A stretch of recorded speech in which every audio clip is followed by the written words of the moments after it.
Hosted by you/AccomplishedStop3830. I recently married my longtime girlfriend of 8 years, who I'll call Amy. Important context: while we have been together that whole time, the first 5 years were not exclusive. We did not live together, and for 2 of those years, we were 1,200 miles apart, though we made regular visits. When she and I first met, we were both married but in open relationships. My wife, Amy's husband, and I were required to travel for extremely long periods of time, sometimes years, with minimal opportunities to return home, security contractors. Amy is an ER nurse. 3 months before she and I met, while her husband was home on a 6-month break, she met a local cop and started a relationship with him. We'll call him Chris. He introduced her to some pretty extreme kinks, which she found she deeply enjoyed. Unfortunately, it rapidly escalated beyond anything even remotely healthy and became abusive.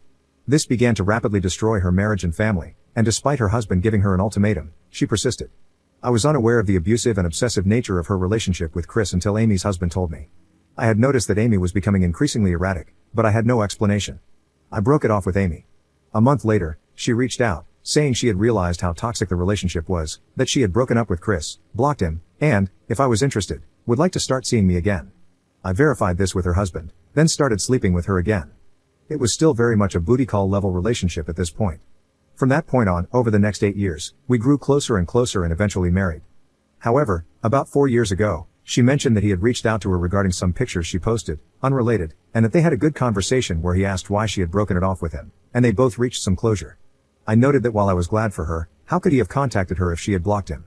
Her reply was that while she blocked his number, she had forgotten to block him on Instagram. I let it go.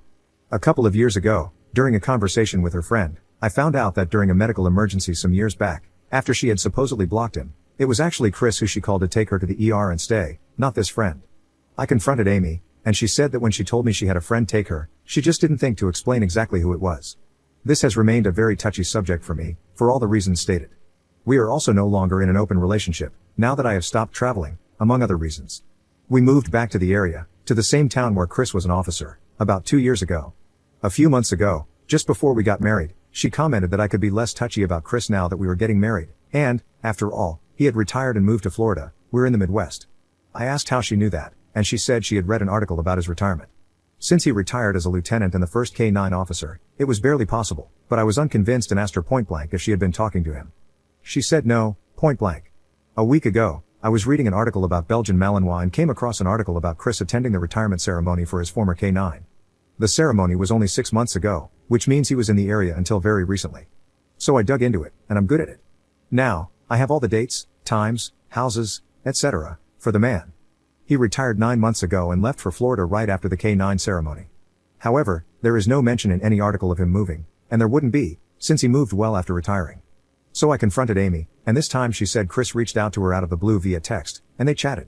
When I asked how that was possible if he was blocked, she said he had a new number. We had a big fight, and I've spent a couple of days considering what to do. Right now, I plan to confront her tonight. Even if it's true that she forgot to block him on Instagram, why did she have a conversation when he reached out? Even if she was confused and called him to take her to the ER, why did she hide that from me for years? Even if he randomly texted her, after years, after moving to Florida, using a new number, why did she have a conversation and tell him that she now lives in town? My full intention is to ask for a divorce tonight. Am I overreacting? Edit.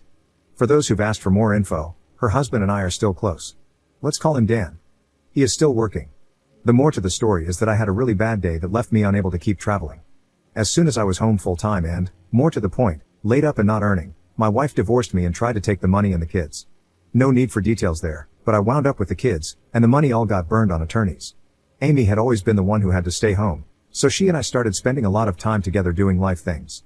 Dan was glad to have someone he trusted with her and their kids, and despite me being half speed, he felt good having someone around to keep her from tangling with the wrong crowd. That included Chris, which should have been a bigger red flag than it was, but I still hadn't come out of that king of the hill mentality. So the change happened when I stopped traveling. Amy and I started living together, Dan left permanently, I adopted her kids, and my wife divorced me, lost custody, and kept traveling, though her travels are all stateside. Dan doesn't have, and at this point doesn't want, a romantic relationship with anyone. I'm sure he still has ways of finding relief, but he's allergic to any sort of permanent situation. While he would never be willing to, and I don't want to, have me adopt his kids, they were 14M, 10M and 8F when I met them, 18M, 14M and 12F when I came home for good, and 22M, 18M and 16F now. He has given me power of attorney on their behalf, and they all call me Dad. So, there's that. And yes, I'm sure a lot of people judge all of us for the choices and lifestyle we've made. But we are all human, and the things required of people called to do the things that we do lead to a lot of compromises. We make the decisions we do based on the things we know at the moment. Hindsight is only useful when you start looking forward again. Update 1 day later. First, thank you all. It might seem pretty shallow, but the validation and criticism I've received from the original post really helped me externalize and gain some perspective. Also, some of you are hilarious, some are compassionate and thoughtful, and others made me appreciate that no matter how stupid I get, somebody will find a way to outdo me. Leading with the headline, I had the conversation, I told her I am divorcing her, and it went as badly as expected. She and Chris have not been physical, but we got to the heart of why she has been in touch with him. I am exhausted, but I feel like I now have a clarity of mind and purpose that I've lacked for quite some time. I'll probably feel more chatty tomorrow, but for now, that's what I have. Edit. A more coherent update now that I've slept on it. In another reply in the thread below, I shared my take on what she told me and her reasons, so I won't repeat it all here. And yes, this is my opinion and what I choose to put out there, and I'm sure if she were here, she'd have her own reasons to explain how none of it is her fault. Thinking about it, the pattern is clear. She even admitted as much herself, though we don't always hear what we don't want to hear. All of her relationships have come through our professional community in some capacity or another. She is attracted to the men in it, and the lifestyle, or at least this version of it. She married Dan because he was exciting, dangerous, and mostly absent.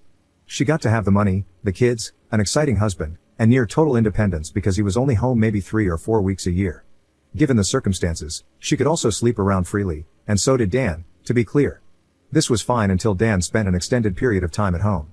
There was a lot said about how unfair and unreasonable it is when one of us comes back home with zero idea of how things work, or why, and starts acting as if our opinion of what home life should or shouldn't look like needs to be followed. I get that, actually. Long story short, she was never interested in, and is not interested now, in a normal marriage. She wants and enjoys the lifestyle she had, first with Dan and then with me. It ended with Dan when he came home and tried to play house. It ended with me when I came home long term and tried to do the same thing. For that matter, that's what ended my marriage with my first wife, me coming home and acting like I owned the place rather than being an occasional visitor. Amy did enjoy the more normal life with me, but she also craves the old excitement.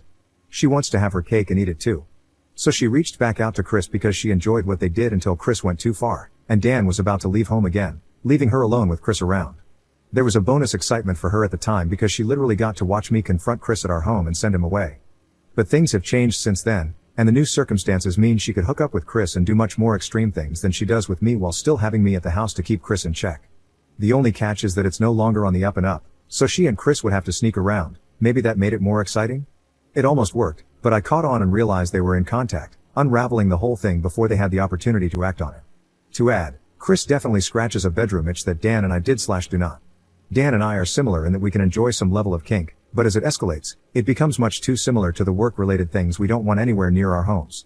I'm happy to put the handcuffs on and hold you down, but once we get into heavy impact play, cutting, or, God help me, CNC, the level of nope is so high it could put me off for weeks.